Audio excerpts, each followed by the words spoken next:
music from around the globe. It's all about the vibe. Telling stories. Keeping it real. Follow King Ahmed for all updates and promos. Get connected now for King Ahmed's latest news and entertainment. Welcome to a brand new episode Hosted by King Ahmed. How's it going, guys? So this is King Ahmed and Friends podcast. We officially made it to episode 4, and you're welcomed by Greg Austin and the Facento boss. So guys, thank you for joining me. It's a pleasure having you on board on here. I guess it's been a long time coming. It's definitely been a long time coming, and I've been waiting for this moment and everything to connect with you guys and everything like that. I'm gonna have a lot of things that I do want to mention, everything like that. And I know you have, Facento, you have a lot of things you want to mention as well. And we're joined by my co-host, Greg Austin, is going to be joined with me as well, listening. And I guess Facento, how you doing, buddy? How's everything going, bro? Doing good, brother. Doing good, enjoying life, loving life. Just thankful for everything that God's given me, all the opportunities, everybody that I work with, you know what I mean? Putting the right people, in my path. I'm great, man. It feels good. You know what I'm saying? Just loving life, loving life and enjoying every minute of it. You know what I'm saying? And just trying to do the most I can as far as like positive stuff, doing positive things, working with different artists from different parts of the world. It's beautiful. It's beautiful, man. It's the music language. You know what I'm saying? There's no barriers. It's beautiful. You was born in San Jose, California, right? Yeah. So, I was born in Nicaragua, Central America. And I basically came from a country of war. It's a third world country. If you Google it, you do your homework on it, you'll find out that it's a country. It's always been a country of war. So it's one of the things that I experienced at a young age, you know what I mean? Seeing poverty, war, violence, and, pretty much at a young age, we saw all those things, you know what I mean? Things that any young person should not be able to see or experience, you know what I'm saying? But it's something that I experienced as a young kid. But it also makes me the person, the person that I am now, you know what I mean? For all the things that I experienced at a young age. But it gets deeper. It gets deeper, King. It just gets deeper. And I don't know if you want me to rant about the whole thing as a kid, but it gets deeper, man. Really, really deep. So I guess, the world knows you by your stage name, Facento Boss. And some of your close friends know you by Eddie Rodriguez. That's right. That's right. Yes. So that's my actual name. Yeah, Eddie Rodriguez is interesting because I was researching on some of your stuff and I was going through your biography and everything like that, and I was quite impressed in the work that you've done for your community and everything like that, and I can relate to that as well. I'm all about helping the community out and everything, and making sure that they get the best of the best and everything. So tell us about, before it was Facento Boss, what was Eddie like? What was Eddie Rodriguez like? What was his come up? What are the challenges that, Eddie went through? There's been a lot of challenges, So, like I was saying earlier, I came from a country of war. There's a lot of, so I never really talked about this, just so you guys know. As a kid, right, at 5 years old, I used to already carry a AK-47, which it was my own, right? So at that age, I used to already break it down, put it together, clean it up, put it together and shoot. Because at 5 years old, where I come from, it's a country of war. So they were already training us, basically, right? Like at 5 years old, they were getting us ready because by 10 years old, they come and take you. You know what I mean? You don't sign in, you don't volunteer. They just take you. They come to your home and they take you. Basically, that's the way it works, right? So, I had my father was in the military. My brother was in the military. So I come from a family of military over there, you know what I mean, in Nicaragua. So their mentality is like, we have to get you ready because that's what you're going to become. But My mother had a different thinking. You know what I'm saying? My mother wanted a different life for us. So from Nicaragua, again, I experienced all those, seen all the violence, seen it all out there, And then to be honest with you guys, the thing that scared me the most, the thing that really scared me, it's like you will never think, right? Coming from a third world country where I came from, like the thing that scared me when I came to New York, it was all the beautiful things, like all the beautiful things. Like I've never seen so many lights in my life. I've never seen buildings, building, like, you know what I'm saying? I come from jungle living, right? Like that's the lifestyle I had in Nicaragua. It was just, it's all jungle and dirt, right?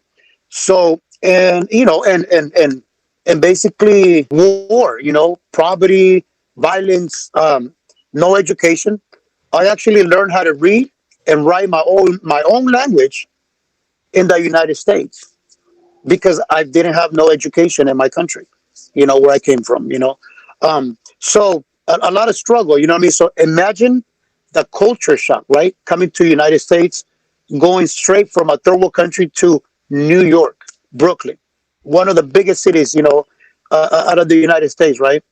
So to me, that's the thing that scared me. You know what I mean? For me, it was scary. It was like, I've never seen so many cars. First of all, I've never seen that before. So many cars, so many lights, man, so many lights, music, people, just thousands of people, stack on top of each other kind of thing. It's just amazing. That's the thing that scared me. So every time I would hear like a gunshot in New York, I didn't even clinch. You know what I'm saying? Is as a kid, you're so used to hearing gunshots. Like I used to go to sleep to the sound of that in Nicaragua. Like I used to go to sleep to the sound of freaking, in the back, way in the back, over here, over there, over there. You know what I'm saying? And then from time to time, you hear like a boom, boom. You hear bombs dropping.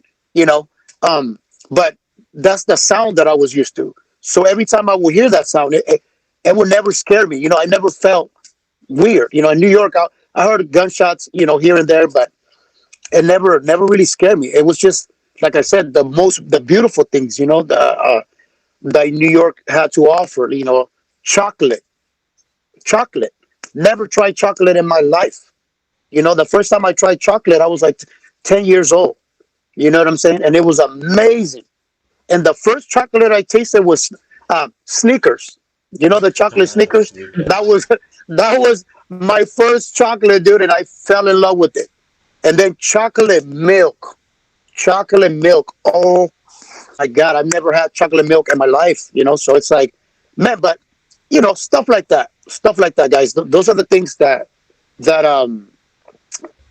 are the things that I was blown away. You know what I'm saying? And then come to New York, culture shock, big time. Oh, and let me add this to this, because it's a mental thing, right? So I had to go to therapy.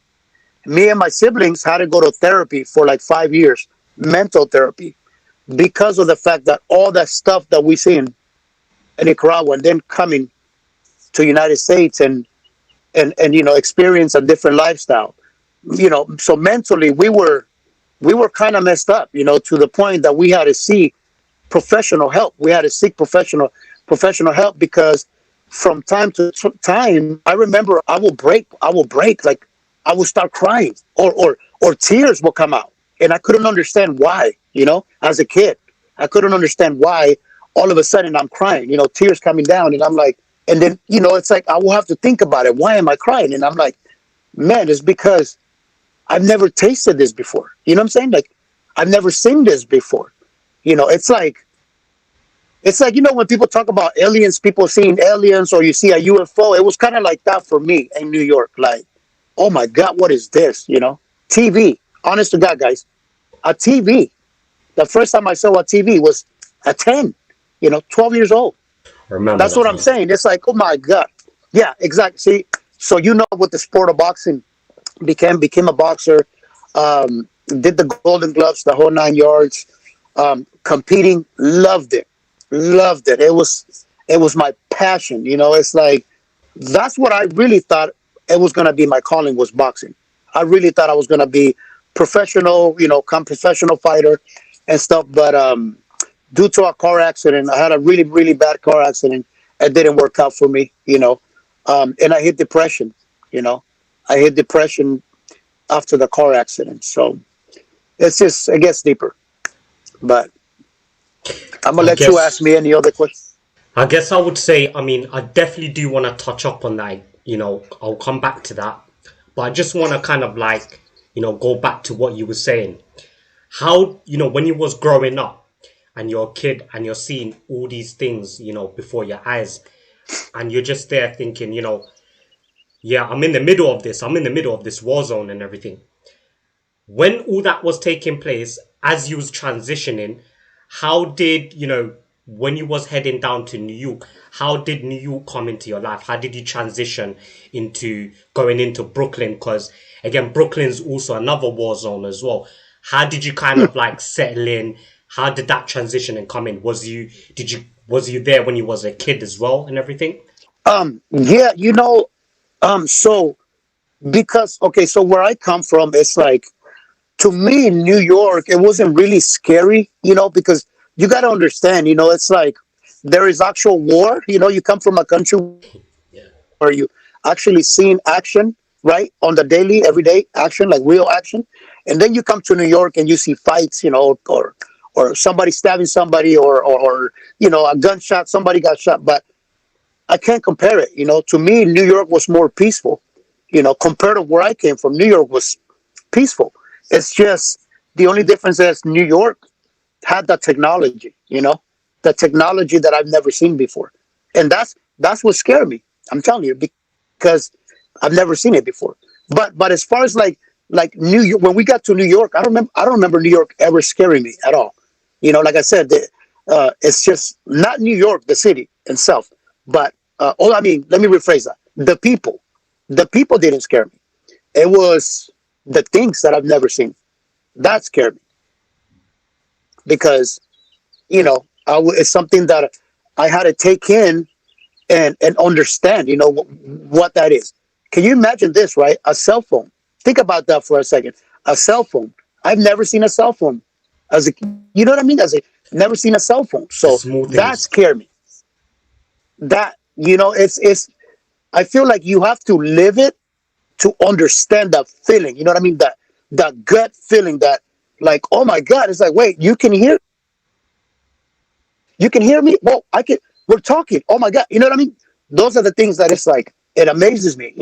And sometimes now as an adult, I think about those things. I'm like, oh my God, like that's so crazy how there's so many people in the world, from different parts of the world that especially third world country worlds, third world countries, they've never seen that. One of the things that I'm working on, that it's going to be one of my goals. I want to write a book about what I experienced as a kid, and the title of the book is called Third World Country Kids. Right, Third World Country Kids, and it's one of my goals that I want to write a book and present it to colleges. Present it to college, present it to American kids, and tell them how privileged and how lucky and how rich we are. Even if you're poor here, you still rich, but they will never see it because they've never seen, you know what I mean? They've never seen another life in another country where like people are starving, people are dying from hunger, people are dying from health, people are dying from education. Like they have no resources. You know what I'm saying? So even if you're poor here in the US, you still rich, you know? And those are the things that I wanna it's one of my goals. This really is one of my dreams, that to make that book come true, third world country kids, you know what I'm saying? And hopefully God's willing, it's one of my goals and I'm gonna make it happen. It's one of the things that I'm working towards on. And that way people can understand, that there is another world outside the United States. There is another world outside the UK. You know what I'm saying? That there's other things that other kids are experiencing and living and going through, that we are so lucky, man. So lucky. So blessed. You know? Yeah. I think exactly what you were saying, about, being lucky, and it's the small things that count. I'm a true believer of, appreciating the smaller things in life and everything. And I think that's the beauty of life itself. And especially, when you were saying that, we was even in this pandemic and everyone's in lockdown and everyone's going through this situation. And it's like, everyone's kind of like, going through these situations and they're moaning and they're saying, oh, I can't go out, I can't do this, I can't, I'm not able to have a walk in a park. Man, like, just like you said, in war zones, like even in, Syria, Iraq and Iran and all these places, third world countries itself, bro, they've been in lockdown for the whole rest of their lives, like literally. They couldn't even do nothing. Literally. They didn't even have a home, like literally. And, and during that lockdown period, I was looking at those people. I was thinking about those people more because I was thinking, you know what? These are the people that should be having more attention and everything, And, like, I totally understand and I agree with you what you're saying, especially about third world countries and everything like that. And only now recently, a lot of people are starting to kind of like see what's happening in those areas and everything.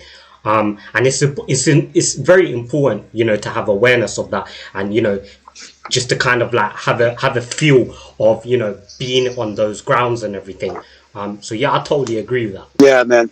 No, definitely. Like I said, it's just a whole different world, and like you said, those people coming from that background, they don't have a say. You know what I mean? And like you said, the pandemic, it was just a pandemic. But this pandemic has been in their life since birth, and they don't have a choice. They don't have a choice to, you know what I mean? They can't turn it off. It's, most of those kids, they don't make it to their adult life, and the ones that they do, they have lack of education. You know what I'm saying? Lack of education, lack of work. There is no, it's like over there, it's not about only the strong survives. It's about the rich survives. You know what I'm saying? The people with money survive. The people in power survive. It's not about the strong survive. The strong doesn't matter. It's more like, yeah, the money, the power. Whoever's got the money and the power, they're the survivors. You know what I'm saying? So, yeah, man, it's just it's just a whole different world. It's just crazy. It's like that quote. They say the rich gets richer, the poor get poorer, and everything. Yeah, and that's always been kind of like a maze. So I'm very impressed. At your growth of just life in general, from where you was before and where you are now is almost like an inspiration, man. It's an inspiration because, what you're doing, to show the younger generation as well, just kind of like turn around and say, you know what, yeah, you can come out of those challenges, you can come out of those obstacles and get yourself out of it. And I think that's important to kind of show the kids that as well and everything. And how did I guess, I've been connected to you, over the recent couple of months and everything. And, I was quite connected to the type of music that you put out and everything. And I read on your biography, it says, why does the world have to be side of time? Let's kind of just enjoy life as it goes and everything, and you're a person where you like to kind of like create vibrant sounds, dancey vibes and everything, feel good music and everything. How did Facento Boss come into this? Like, how did Facento Boss, from a boxing career to your musical career and everything? Yeah, I think I always been a person. I think ever since I was a kid, I always been this person where, like, when they say, like, I can't sit still, I can't stay still. That's pretty much me, right? As a kid. So, I think, so after boxing, I hit depression really bad.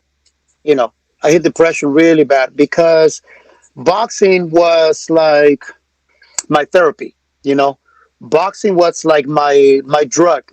Boxing was my addiction, and I was addicted to it. To this day, I still train. I don't train like I used to because I don't have to. I'm not training for a fight. You know what I mean? I'm not training to compete anymore because I'm not a boxer that competes anymore, right? So I just train. I just train for myself to keep myself in shape, to keep myself, to remind myself everything that I've learned. Because I boxed for 8 years of boxing. So, it's you know what I mean. I keep training to remind myself all the stuff that I've learned. From defense to offense. Uh, Footwork. But anyway, so what I was saying is, so I went from that, right? So I always been driven. Like I said, I always been driven. I always feel like I got to do something. And then I used to freestyle a little bit. I used to freestyle a little bit. I started I don't know, man. It just happened out of nowhere. I started freestyling a little bit, and then I had a couple of friends around, and they heard me freestyle, and they were like, hey, I like the tone of my voice. They're like, I like the tone of your voice. You got that raspiness to it, and I like how you put in words together. You know what I mean? So but it was just a game to me. It was just literally like a game. I've never thought in my life I was gonna get into music. Never thought in my life I was gonna get into music, and I would start rapping a little bit with friends. And then my family was like, man, you should do something about it. Like, I feel like you got something, maybe you should do something about it. And I just keep saying, maybe, I just keep saying, maybe. One of my good friends, he's from Venezuela. There was a contest at a nightclub, and the nightclub had maybe about 300 people, 300 people. They had a contest. My friend signs me up without telling me anything. He just signs me up. All of a sudden, I hear my name. They're calling my name to the stage, but I don't think anything because there's other people with my name. You know what I mean? So I'm like, whatever. And then my buddy's like pushing me, like, come on. They're calling you. You're up. And to be honest with you guys, he kept pushing me to the stage. Like, come on. He's one of my really good friends. And then I don't know, man. Finally, I was like, you know what? Yeah. And I don't know. I wasn't afraid. I wasn't scared. I wasn't intimidated. It was weird. It was just like, yeah, okay, let's go. Let's go. I go on stage, and then the DJ basically, he allows you to pick a beat, right? So he plays a beat, and you go like this or like this. So when you go like this, he gives you that beat for you to rap on, right? So he plays a beat. I'm like, another beat. I think it was like four different beats. Finally, I'm like, that one, right? So he's like, okay. And then it was just all cappella, not a cappella, but the beats playing, and I just start rapping, like, I start attacking the beat, and I start seeing the people moving, like literally moving, and they're just like dancing to it, and then as they're moving, their energy is fitting my energy. You know what I mean? The crazier they're getting, I'm getting crazier with them. So then the beat stops, and I continue. And they were just like, woo, woo, and I start hearing this, woo, woo, woo, woo, right? And then, man, all of a sudden, I stop rapping, and the crowd goes crazy, man. I kid you not, the crowd just lit up, and I was like, oh my God, right? So I was like, oh my God, thank you, everybody, thank you so much, blah, blah, blah, blah, blah. And then when it comes, I'm telling you how I started, right? So they're like, give it up for so-so, right? And then, people, yeah, and then, yeah. And then it came to me. I didn't have no name, just my regular name. Give it up for, so-so. The crowd went crazy. I take first place, right? And it was about 15 people, think about 15. I've never done this in my life. And there was a record label. There there that day. And that record label had their artist. And I beat their artist, right? And this is what he does. I was doing this for fun. But for some reason, God, right? The men upstairs just gave me that shine, just it just kind of gave me that gift, to win that day, without having really no experience, just having fun. And I honestly think that's probably why I won. I think I won because I was having fun. I was enjoying it. It felt good. It felt right. It felt good having the mic in my hand, and it's just, I don't know. It just felt naturally, man. And then that was my push. I got signed, actually. I got signed by the rec label. After that, they actually signed me, and they saw something in me. And then years later, um, I dropped the label. They were doing certain things that I didn't like, that I didn't agree with, and learn some things from the label. Learn a lot of things from the label. Learn a lot of things, how to become an artist. You know what I mean, in the studio. I learned a lot of those things. I learned paperwork. Paperwork. Um, yeah. Basically, I learned not to get intimidated by like, for an example, if anybody comes to me now, like, oh, we want to sign you. Okay, show me the paperwork. You know what I mean? Like, I'm not, woo, like, yeah, I'm ready. Like, no, no, no. I need to see the paperwork. I need to see what you're offering me. I need to see what you're giving me, in return, and for how long. You know what I'm saying? So I think that's how Vicente Boss was born. It was born from winning a talent, a event, and I took first place, man. And I kid you not, guys. After that, I probably had about, man, I was about 8 different events, right? Like back to back, like after that, like big festivals. I took first place in every each one of them, by the people, by the people. Hmm. I think the beauty of that as well is, Yes. when you were saying how you got into it was you did it for fun and everything. You did it out of enjoyment. For having a laugh with your mates and Yeah. everything. And I think that's where artists need to kind of think about, is because I see a lot of artists, nowadays, a lot of those where they didn't plan to go into it, but it just happened, basically. And I think that's what's interesting is, especially when you're doing it for passion, and you're not thinking about too much about, the glory, or you want this, you want that. It's just when you naturally kind of like go into it, everything, the whole plan falls into place at your own hands, which is the beauty of it. And that's quite amazing, the way, your career kind of happened and how it transitioned and everything like that. And I hear a lot of sports people, from, there was a former sports person and they gone into the music industry and everything. And, or they're just doing, generally just other things in life and everything.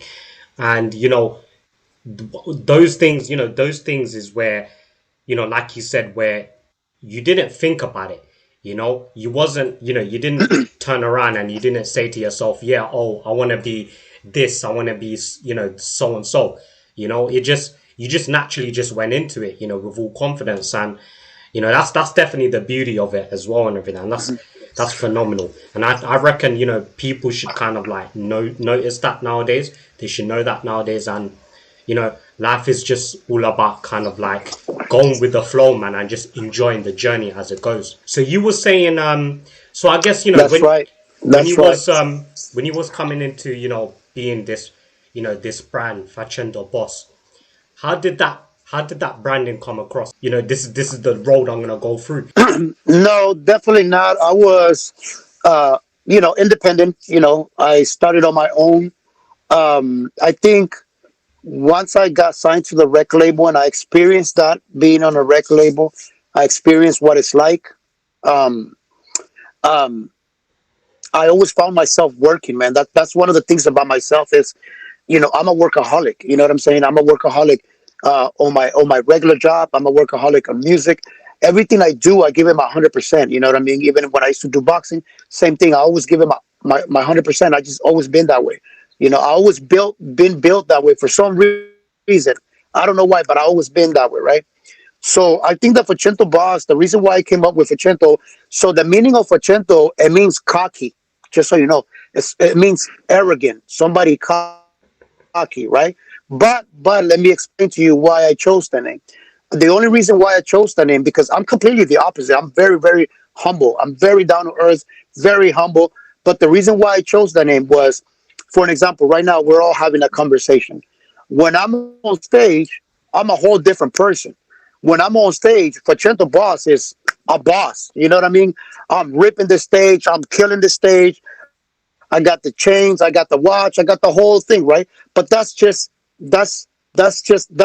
Boss. You know what I'm saying? Being a professional on stage, being an entertainer, right?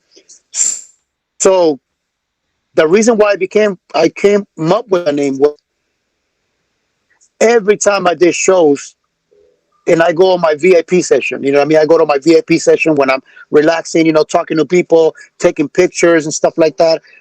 I always got this. People will always say, "Oh my God, I thought you were so different," right? Honestly. And I had women and guys will say, "I thought you were different." I'm like, "What do you mean different?" Like, I thought you were going to be just cocky, you know, this cocky, arrogant person, right? Because I would be like, "Hey, you know, have a drink with me, you know, have a drink with me, you know. Well, I want to invite you to a drink. Thanks for coming to my show. I appreciate it. You know, thank you." You know, I had people say, "I've never heard of you. Never. I don't even know who you are." But today, I became a fan. Like your music, like your show. Wow, where can I find your music? Where can I get you? You know, where can I find everything about you, right? And then I will give them my social media and stuff like that. And all these people just, you know, started following, supporting what I do. And I'll see a lot of these people on my shows, right? So what I'm trying to say is the Facento name, just the Facento alone, it means cocky. You know, I'm cocky. What a Facento means? It means cocky. I don't give a damn. I'm arrogant. You know, I'm selfish. I'm all that. But I'm completely the opposite. But what I'm telling you is that's why I chose that name, because people actually thought that I was a cocky, arrogant person. And then they talk to me and they go, "Dude, you're humble. You are so humble. You're like, I've never thought you would be this guy, you know?" So that's why I chose that name. I chose a name that is cocky, that is arrogant, but I'm completely the opposite. And now when people, especially Nicaraguan people, when they hear Facento, "Oh, cocky. He's a cocky guy." But then when they meet me, they're like, "Yo, you're so different. Like, oh my God, you're humble." And then, you know, "Damn, you're nothing like your name." But that's what I love. You know what I mean? That reaction where like, you know, I thought you were gonna be cocky just like your name, but you're not. And then boss, you know, boss as a patron, as a jefe, the boss, you know what I mean? I just added Facento, added the boss, you know, like it's like saying I'm a cocky ass boss, basically, right? But you know, I'm completely the opposite. You know, everybody that worked with me in the past and knows my career, knows my sacrifice, everything that I've done for this movement, for this music movement, and all the charity events that I've done, you know, that I love to do. You know, I love to be part of the community. I love to help out. It gives me joy. You know, it gives me joy to give back, to back to the community. They know the real me. You know, the real me. So my name is cocky, but I'm not. I'm a humble person. So that's what that came about. The Facento boss name. So as you was going through, you know, going through your career and everything like that, you know, you're enjoying the journey and everything. You also had like a sudden, you know, shocking situation that happened in your life as well in your career. You also, you know, had the loss of your beloved mother as well and everything. Was this before Facento Boss or was this during your career? Yeah, it was before my career. You know, it was before my career. And when I think about it now, you know, it's like if my mother was alive, she would love what I'm doing. I mean, oh my God, I honestly, my mother will be supporting every moment of it. You know, every step I will make, my mother would just be proud. So one of the things that my mom used to tell me at a young age, that I didn't know why she would tell me this. My mother always told me at a young age, she would say, son, you were born to shine. You were born to shine, right? And I used to be, and when I got older, I asked her, Mom, why do you always say that to me? Why do you always say I was born to shine? And my mother said, because you were born at 7 months. You were born at 7 months, and the doctor told me that you were not gonna make it. That's what they told my mother, because I was born at 7 months. You know what I'm saying? So I'm a premature baby, basically, right? So I was born at 7 months, and they told her he's not gonna make it. Your son is not gonna make it, right? And my mother believed it. My mother told me when I got older, like, I believed it. I believed that you were not gonna make it, but somehow you just kept fighting. You kept fighting as a baby, and all of a sudden, 2 months go by, 3 months, a year goes by. You're getting a little older, and then it's like boom, and then out of all your siblings, I'm the comedian. Out of all my siblings, I'm the I'm the rapper out of all my siblings. I'm the actor out of all my siblings. I'm like, it's that's what I'm saying. So I don't know, man. It's just, I don't know what it is, but my mother saw something in me at a young age, as a kid. So, and even my brothers, they tell me, I can't do what you do. It's like when I see you perform in front of people and the energy that you bring to the stage, my siblings always tell me, you don't get nervous, you don't get scared. And I'm like, no, I don't.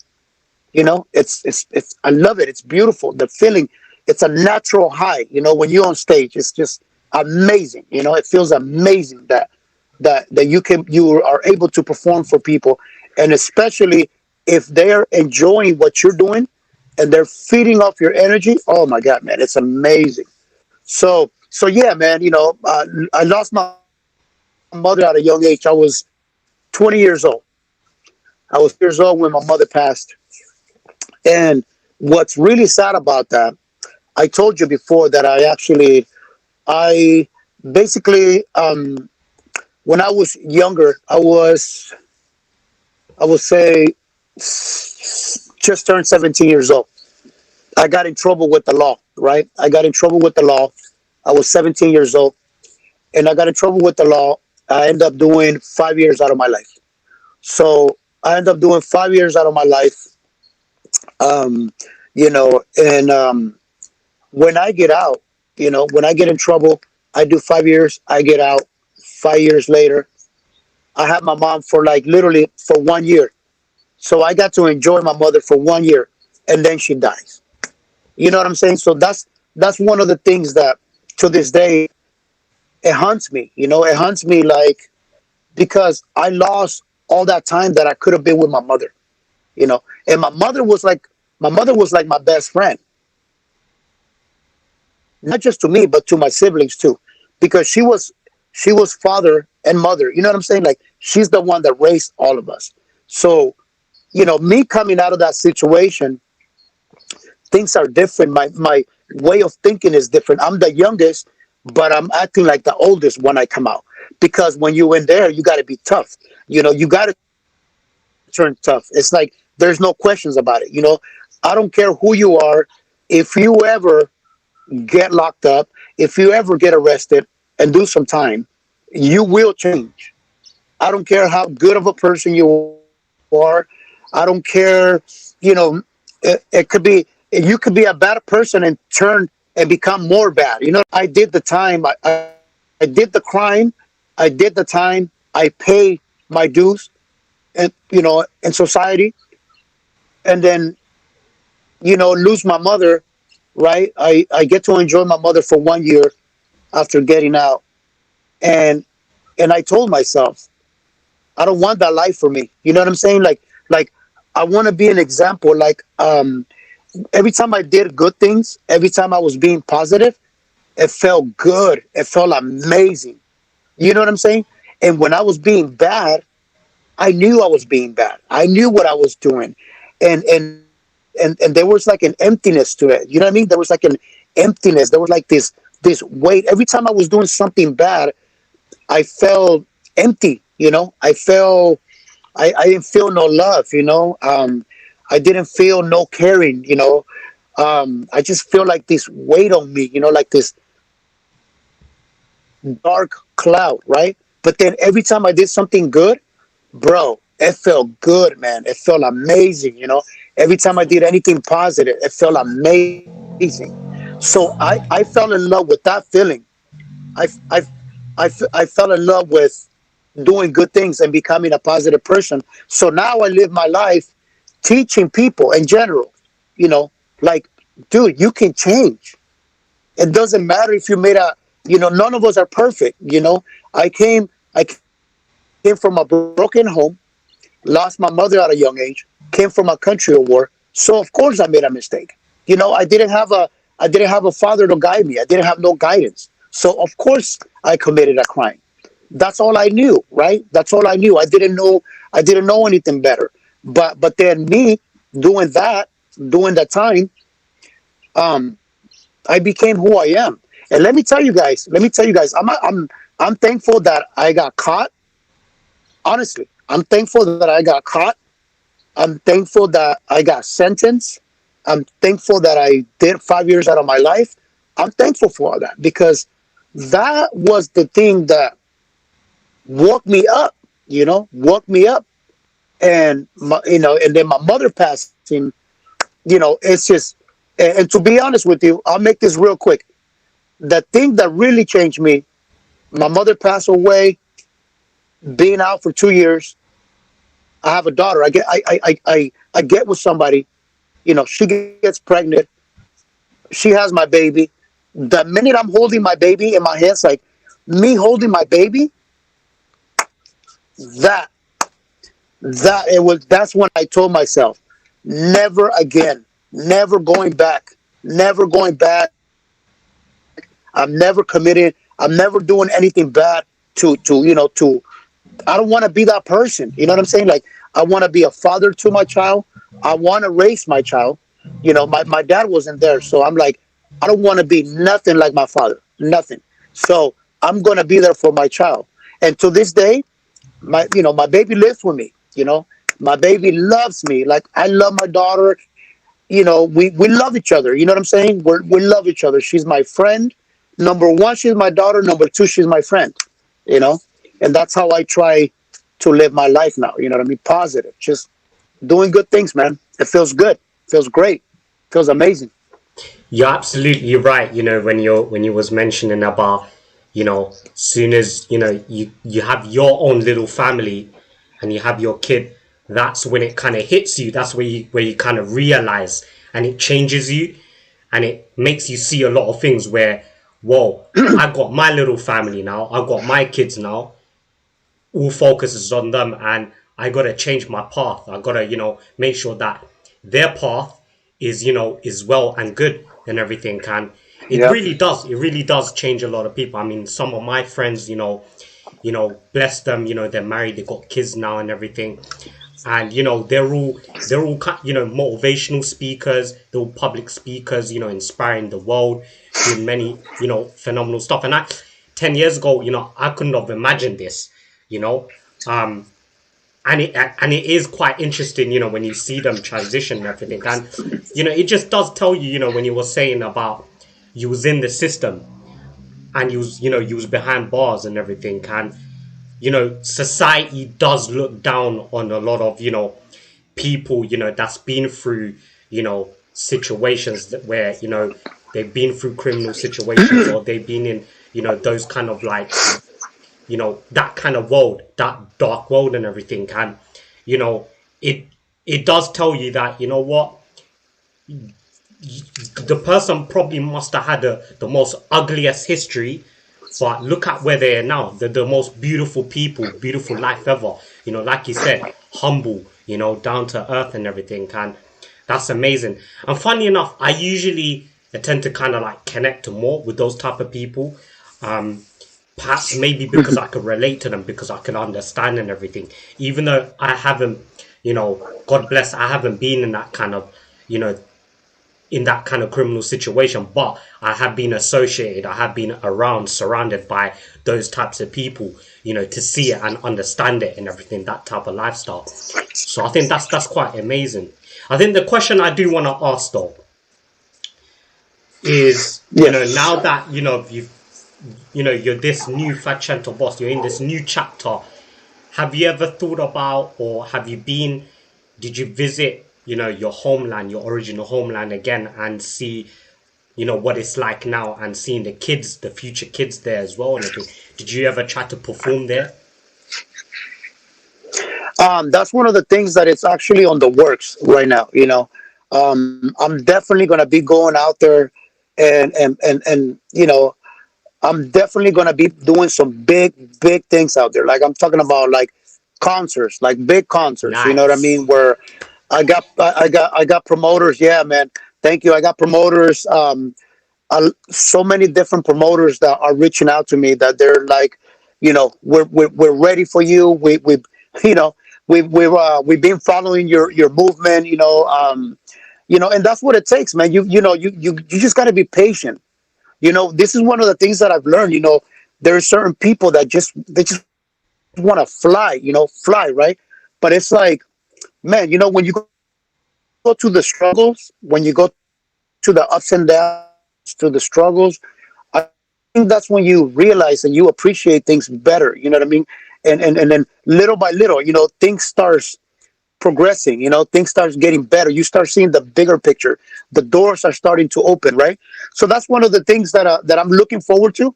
I went back when I was just a little younger, but I was still kind of young, younger. And it was briefly. I wasn't there too long. But so as a Facento boss, I still have not gone back to Nicaragua. So in my music is getting a lot of love out there. A lot of love out there on the radio stations, DJs, lots of DJs playing my music, radio stations playing my music.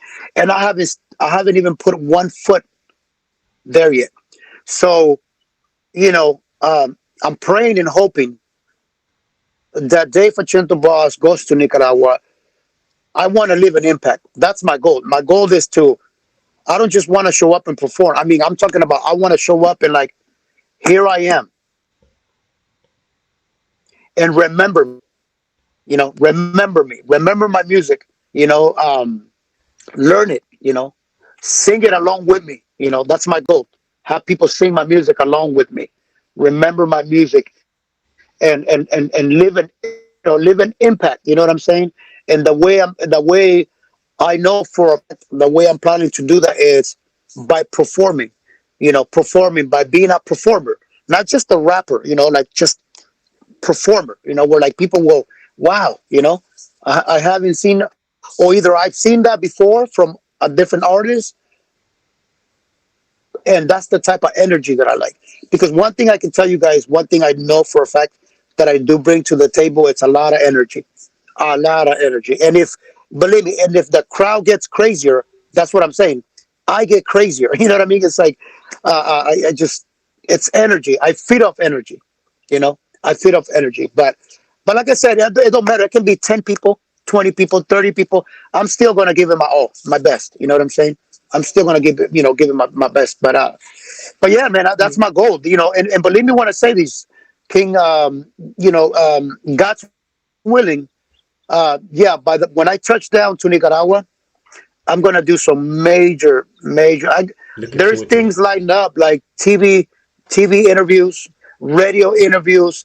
Oh man, it's just so many stuff, you know what I mean? That I'm like, I can't wait, man. I can't wait, but I'm patient. I'm telling you, I like to be professional about it. You know what I mean? So yeah, definitely. Facento, I just want to say thank you for like sharing your story. I've got to say, I'm just really thankful to be in this position, because I feel like you've opened my eyes to like what life is about, and you need to make the most of it. And like as a kid, everything was served to me on a silver platter, like so spoiled. You know what I mean? And like when you're a kid, like you were saying, 5 years old, me and my friends, playing in the street, going to the playground, playing football, and then you as a kid Just and like me, you got no worries as a kid, but like with you, you're like a child soldier almost. I've heard of child soldiers, but like I've never actually met someone like that. And you're holding an AK-47 at 5 years old. I'm playing in the street with my friends. Yeah, 5 years old. 5 years old, and it's just like, you don't even comprehend it. You're just like, I feel just so spoiled. Like I've never had to work for anything. Like it's just been all given to me, and like I've got to say, obviously it's a terrible thing that happened, the coronavirus, but I can tell you now, if it didn't happen, I wouldn't be in this position where I am now. And then you've just like opened my eyes, and you've shown me that you've got to make the most out of life. You know, you it's like you shouldn't make mistakes and stuff like that. You like never regret anything, and it's just thank you. You know, and you know, like it's when you're performing, it's all about having fun. And like obviously, when I'm making music, I work, not really comprehending at the same time that I'm making this not for like people specifically, but for myself. And I'm making it because I'm enjoying it and I'm having fun. Like I hardly get like any likes on my music, yeah, but I don't care. It's what I love to do, and I don't really care if people don't like it. I just want people to hear it. And I've heard your stuff, and I'm already a big fan. And I just can't wait to work with you in the future. Oh man! And the more projects. And I just want to say thank you. It's like it's really opened my eyes, and like I'm so thankful for being in this position. And thank you, Syed, also King, for bringing me in on this, because it's an amazing opportunity. So yeah. I think I just want to add as well what Greg was saying, where I recently got connected to Greg last year ago, just before Christmas. And what I liked about Greg was, you know, because we was basically in a music group, and you know, there was so many other artists, you know, and what I liked about Greg, he stood out the most to me, because you know, not just the professionality, but just hearing his lyrics and hearing his songs, and I mostly connect with the lyrics. I'm a lyric listener, and I instantly straight away connected with it, and I thought, whoa, you know what? This is something. This is someone I can definitely, you know, work with, you know, on a long term, you know, maybe 5 years, 6 years down the line and everything, you know. And then, you know, we just got together and we thought, you know what? Why don't we kind of create this, you know, mental health kind of project and everything, where we get everyone all together, from creatives, normal people from all arts of life and everything, and just kind of get them to share their story and create this awareness, and you know, create all these projects to put out on there. And you know, I've seen you know, since I've kind of put it out there and everything, you know, it's been getting a good turnout. You know, a lot of people are getting locked into the show and everything, and you know, and what we've got coming out very soon, you know, and it's all about kind of creating that story. It's all about creating that, you know, awareness to kind of let people know, you know, we're here, we're listening to you guys. And there was this little story that Greg was telling me as well when we was talking on the phone previously. And, you know, he was saying, you know, damn, you know, like new season is coming in and everything. You know, all my friends, you know, they're out, they're focused on their life independently. They're doing their education and everything like that. And, you know, he's here and everything. He's focused on his life, you know. And, you know, I've been through that situation where everyone are kind of gone and doing their own thing, and I'm still here. And it's like, you kind of stop and think, damn, where do I go in life? Where do I have to go? And then I turned around and I said to Greg, bro, you're doing it already. Like, you're literally doing it. You just have to train your mind to keep going and see the good things in what you're doing and everything, and keep going, keep walking and everything, because you're already there. You got to tell yourself, you're already there. You're on your way, basically, and everything. And from, you know, and I guarantee you this, and I guarantee whether your people are listening or not and everything, you know, they'll probably turn around and they're probably saying, whoa, like, maybe I wish I was in Greg's position, you know, or wow, you know, that's inspirational. I never knew he had it in him, you know, and everything. I never knew that he's you know where he is right now. You know, like 10 years ago, they probably didn't see you as that, but now they do.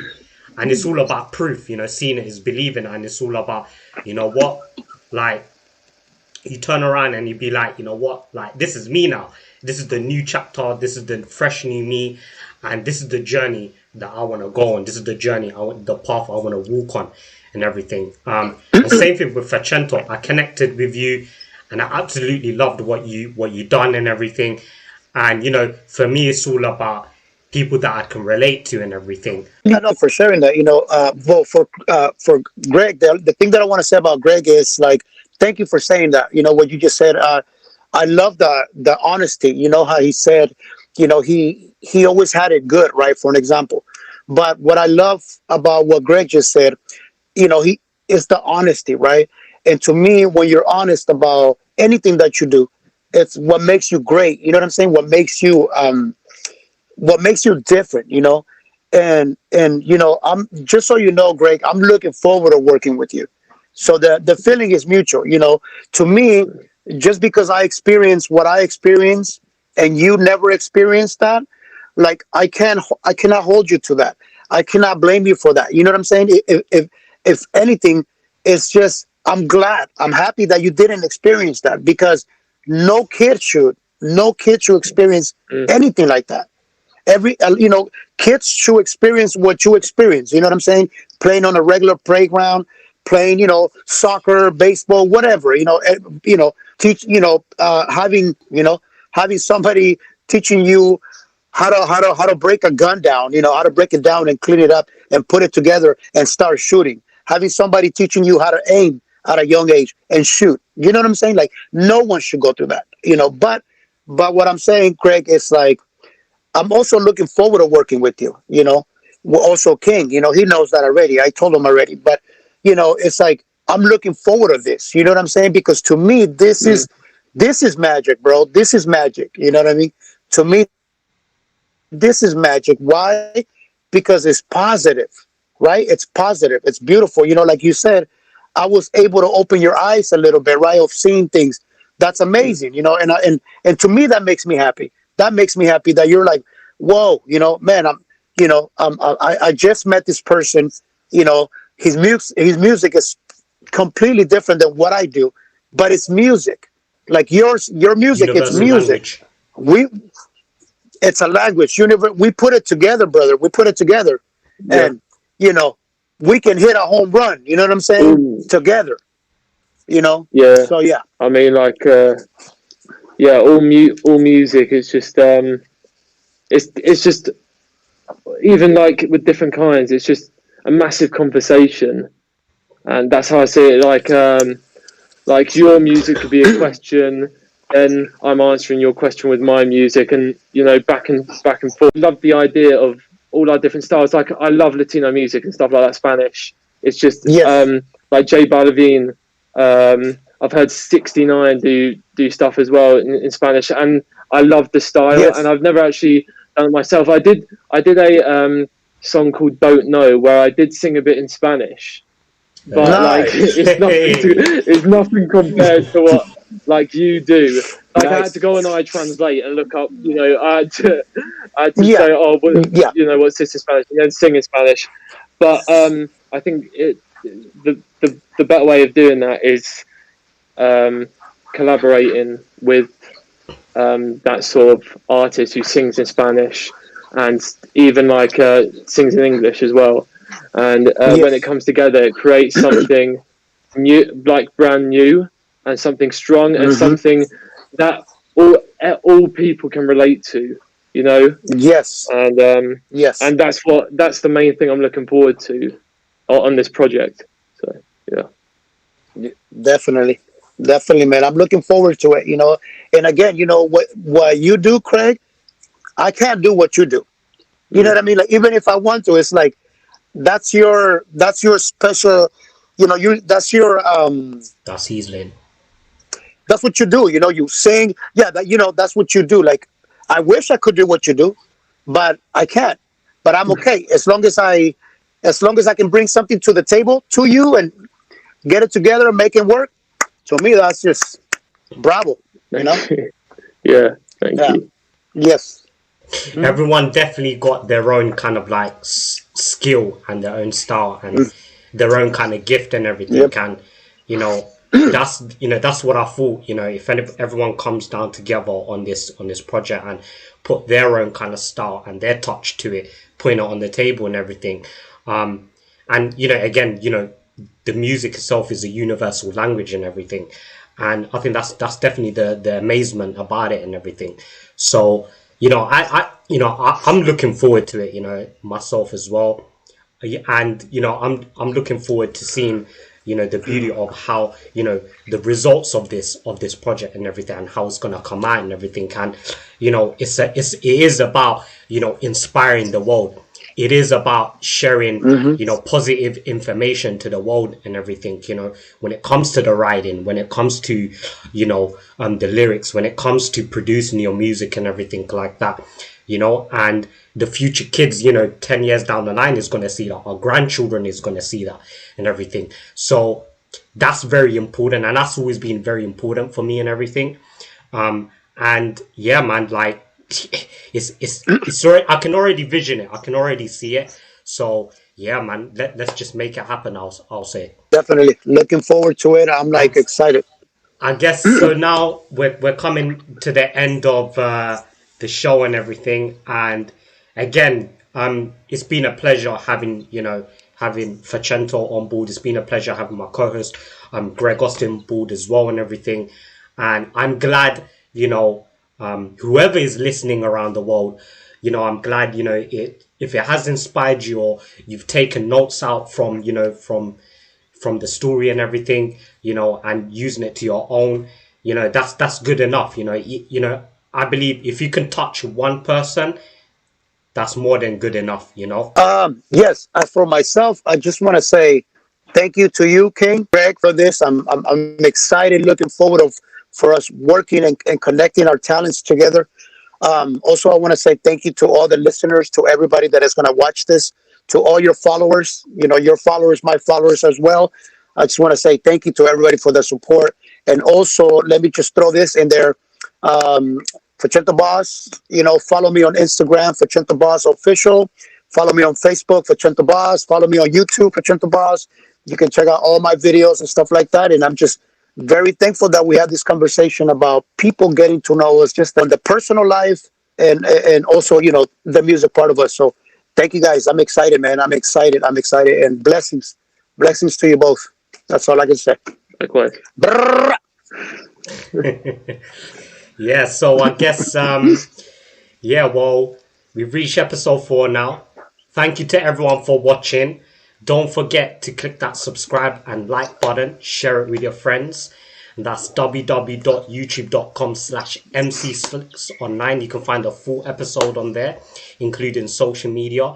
Peace. Follow King Ahmed for all updates and promos. Get connected now for King Ahmed's latest news and entertainment.